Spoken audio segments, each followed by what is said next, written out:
Hello, everyone, and welcome to Three Words, a bite-sized podcast about the small and yet significant choices that I can make, that you can make, in order to become the best versions of ourselves. My name is Dr. Michael Brown, and I am the host of this Three Words podcast. And for the next 12 or 13 or 15 minutes even, I'm going to invite you into a conversation with me that is truly significant and is truly meaningful. And what makes it meaningful is that I'm sitting here with my dear friend, Corey Norris. I've known Corey for the past 12 years. He was a student here at the university, and we have maintained that friendship, and he has been here in Bowling Green, Ohio since then. And I have invited him to engage in a conversation with me around this topic of race and racial equality and social justice. And I'm also very aware as I sit here with my friend that it's been a hard week and that there's been a lot going on in your life, particularly around these issues. And so I'm just looking forward, my friend, to having a very real, a very authentic, and a very raw conversation about these three words. Look, listen, and learn. Look, listen, and learn. It's interesting as I think about those three words, particularly during a time such as this in our nation, for a variety of reasons. We need to be a people who are willing to see. We need to be a people who are willing to lean in and really listen to others. And my friend, I think you would agree, we need to be a people. We need to be a larger community that are willing to learn things that are outside of our comfort zone and that are outside of what we typically believe to be true, based upon where we were raised, the color of our skin, our background, our family, and so forth. So I'm excited to engage in this conversation with you. So regardless of how you apply these three words, look, listen, learn, I think our lives in general would become fantastic, and better if we are willing to apply those three words in relationships, in career, and in every dimension of our lives. But I want to focus these three words, if I may, around this topic of Black Lives Matter. And friend, I want to start just even by asking you, as you think about, let's just move through each of the words, as you think about looking, as you're talking to your white friend, and this is going to go out to others who are white friends or soon to be friends, what do you feel like you would like to share with us about looking and seeing? Gotcha.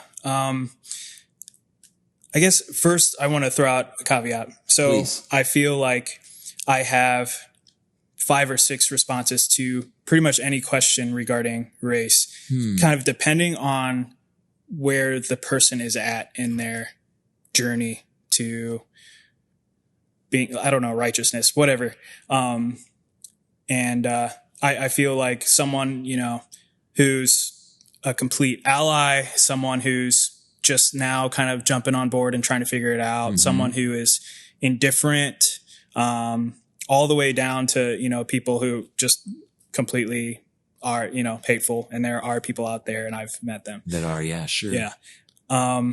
So I guess as far as looking goes, and pretty much all this stuff today, I kind of want to say my answers to someone who's kind of on the fringe, who doesn't exactly know what is going on, or maybe this is what to think about. Yeah, exactly. Yeah, they're not an ally. Yes, and they're also not thinking this is ridiculous. What is the problem here? There is no problem. We're making up a problem. Yeah, all of this is conspiracy, right? But there's actually folks who are genuinely listening and are wanting to learn. And I'm guessing those who follow Three Words Podcast, Corey, and those who journey with us in DMB coaching, they really are very teachable. I mean, the fact that they're even tuning into our YouTube or our podcast platform, they're wanting to listen and they're wanting to learn and they're wanting to look. So man, to have you with us today is fantastic. So thank you for that caveat.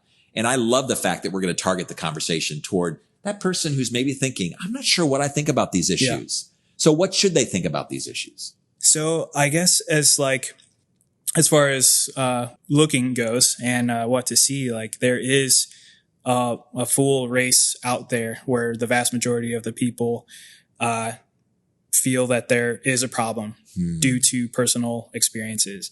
And once that kind of gets shut down, that gets shut down by a lot of people. A lot of people blatantly say, there's no race problem. There's nothing. If you just do A, B, C, and D, you'll be fine. And then, and then there's media and there's, that's a whole nother conversation. But I simply I feel like just look and see that this is not just a one person thing. This is where most of the people are saying that there's a problem. Open your eyes and see. But I'm guessing not open your eyes and just turn on the TV. Yeah. But open your eyes and engage in real conversations with real human beings. And I've shared in other podcasts, and I'll even say it here, that I'm trying to be very proactive in that. Yeah. Because I know that my reality is shaped by my experiences. Yeah. And so I'm trying to listen and learn and look at as many experiences of those different than me than ever before.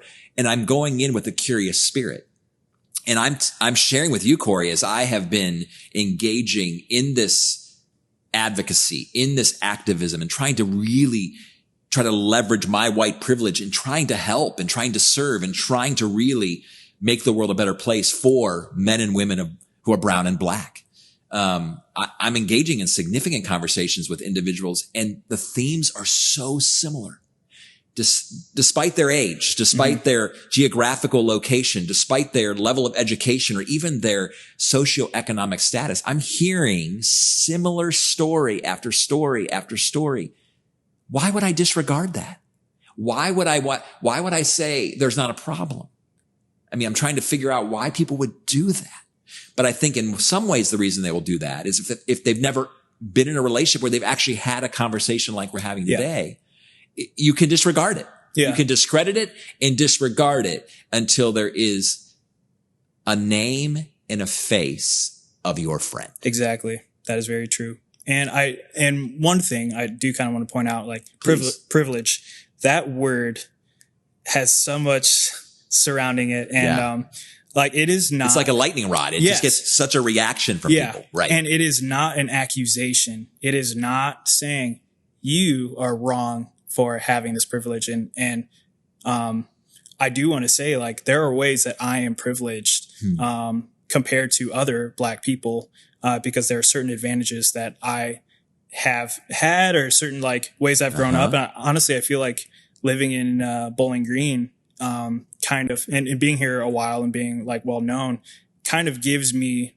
a significant advantage. Whereas in other areas, it's hey, I'm just feeling downtrodden every day and I can't, as much as I try to crawl up out of this cycle, it knocks me back down. I love that you said that, because I even have an African-American athletic coach who is a good friend of mine. And he said to me recently, Michael, experience a lot of privilege because I am a coach. Mm-hmm. And so when I walk into the community, when people see me, there's privilege that comes with that. And I'm like, wow. So even privilege is not, we're using the term a lot. You're hearing a lot of the term white privilege. Yep. But what you're saying is that we all, maybe not all, degrees, to varying degrees of privilege in different areas. So I just love the fact that you can acknowledge that. So, but I think that's the first idea, is that we just need to open our eyes and just see reality without wearing the blinders. Secondly, listen. That's hard.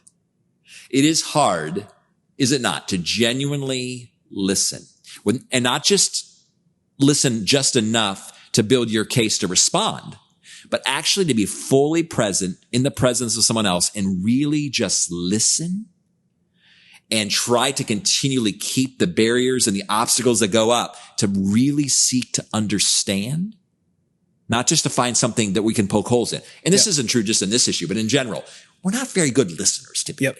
Listening is tremendous work, but here's what listening does. It establishes trust. It expresses care, and it engages the heart. And so when I sit with a human being to talk about anything, and I get to see a part of their story or a chapter of their lives, and they begin to open the book and they begin to tell their narrative, it just engages my heart, because now I'm in the presence of a human being hearing a real story, connected to real emotions, real experiences that are amazing, that are painful, that are fantastic, that are horrible. and it engages my heart. So I guess I would ask you today, my friend, as you think about me as a white friend, and you think about white folks like me, what do we need to hear? I think that honestly, everyone needs to hear that patience is key, especially right now. You're right. I can walk into any conversation and poke holes into it. I can look at social media or whatever and find whatever argument I want. Any argument I want, I can find. It's there. Right? And they tend to have their corners that you can go to and regurgitate the same talking point and get exactly what you want from in your beliefs. But I think the key is patience, honestly. And hearing you talk about your experiences, if it offends me or if something is kind of off a little bit or like right now, I kind of feel like Black people are hurting. We are wounded right now. And it's so easy to lash out and it's so easy to be exhausted and tired from all this. And, I was telling you before this, before we started talking, but I kind of didn't want to talk here because this week has been so tough. You're talked out. Yeah. And you're tired of explaining yourself. Yeah. But right now, I think is a key moment because we do have so many people talking about it and we have a traction, a momentum that honestly, as human beings, it's not going to keep up if you're not Black. I feel like the majority of non-Black people, it is going to fizzle out in ways if you let it. And I still have to live with it every day until I'm not living. So I want to utilize this time and be patient with people who say the wrong things or whatever. Yeah. And also to white people, please be patient with us. Like, if there's a misunderstanding or something like that, or someone lashes out, as anyone would, if you have... Believe the best. Yeah. Yeah. If someone is wounded, if someone has a sunburn and you slap them on the shoulder, they might react very poorly, even though that's a normal interaction. Right. You just, So I think patience is the key right now when we're talking to people. Do not come in there come into this conversation assuming that, I'm just going to, if they say this, I'm going to say that. And then, just truly listen. Truly listen, which isn't happening on social media. No. Because again, and I've heard it said, and I'm quoting it all the time, this notion that if you want to make a point, post it on social media. Yep. If you want to make a difference, engage in a conversation with a human being. Yep. Because no one's minds are being changed on social media. Yeah.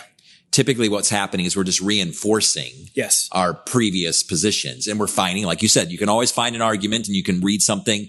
And so to really lean in and listen, it requires tremendous amount of work, patience, as you mentioned, but also a huge degree of humility. That the world is bigger than me, that there are things going on out there that I can't explain because I am just one person in my bubble and I don't have all the answers. I don't have all the wisdom. I don't know how to solve every problem. And for sure, I don't have a corner on reality. We tend to think that my experience is reality for the world. I've never experienced this. So how can that be true? Or I have this one friend who has an experience. So how can that be true? And so that's really the third idea I wanted to touch on as we wrap up this podcast is not just looking, not just listening, but learning. Because let's be honest, Corey, we all struggle. Every one of us as human beings with embracing and exploring and entertaining ideas that do not reinforce our current core values and beliefs about reality. It's hard.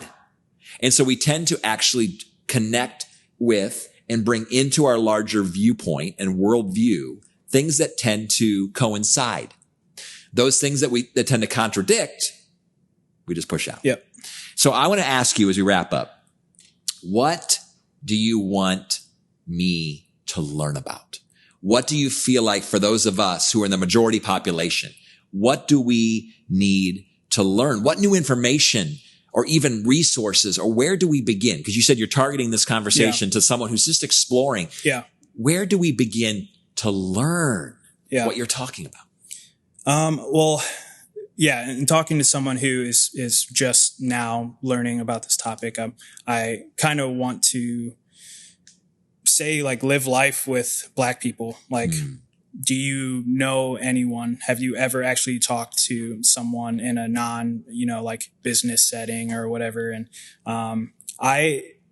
people are so, like, it feels like after people hang out with me, sometimes they're like, oh, like, you're a cool Black guy. And it's like, no, I'm a Black person. And I just don't fit into your stereotypes or your preconceived, notions. I've had people say to me, like, you're such a hard worker. You're so nice and caring. Like, you're the whitest Black guy I know. And I'm like, oh, as though white people are harder workers and white people are nicer. Yeah. Ridiculous. And and they meant that in a nice way. They did. They didn't know that they were being racist because they attributed those good qualities about a person with whiteness. And then, when I subverted that expectation, then they just thought, oh, like, you're pretty white. That just shows me you don't know Black people. Yeah. So, but also you didn't judge. You continue that conversation. My guess is you're continuing that relationship. You're modeling and embodying, Corey, what we're talking about, being patient and seeking to understand. But that's got to be hard. Yes. And that kind of goes back to the patience thing right now, especially. Because this week, it sounds like from what we were talking about, it's required a lot of patience with people that are connected to you who are saying things or insinuating things or just not understanding. Yeah. And my guess is, knowing you as I do, you feel like, wow, is this ever going to change? Are we stuck here forever? Yeah. I feel a new momentum in my own spirit, my family's spirit, in our commitment, not just to be an ally, not just to be an advocate, but to be an activist, to really seek to not only look and listen and learn, but actually leverage our lives in this direction. And I've actually shared this with my team, DMB Coaching, and my family. This conversation, these things, this discussion, it might be the most important thing I do between now and the end of my life. It's that important. And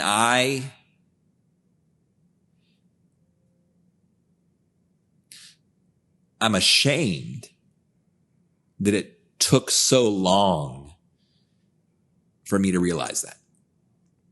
We've been friends for 12 years. We've never had this conversation until recently.